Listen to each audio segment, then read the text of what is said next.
సర్వదేవతలు మృగజాతులై చరించకొండ, నిర్వహించి జలదులే నిట్ట చెరువులైన కొండ, ఉర్వి తపసులే తరువులై నిలిచిన కొండ, పూర్వపుటంజనాద్రి పొడవాటి కొండ, కట్టెదురా వైకుంఠము కాన చైన కొండ, ఎటెలాయ మహిమలే తిరుమల కొండ, తిరుమల కొండ అని అన్నమాచార్యులు వారు చెప్పినట్టుగా ఉర్వి తపస్సులే తరువులై నిలిచిన కొండ.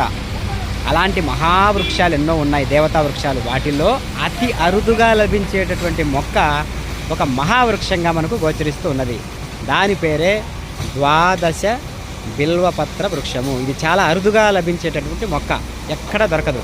తిరుమల క్షేత్రంలో చూడండి, మనం స్వామివారి దర్శనానికి ఘాట్ రోడ్లో వెళ్ళేటప్పుడు ఒక్కచోట దర్శనమిస్తుంది మొక్క.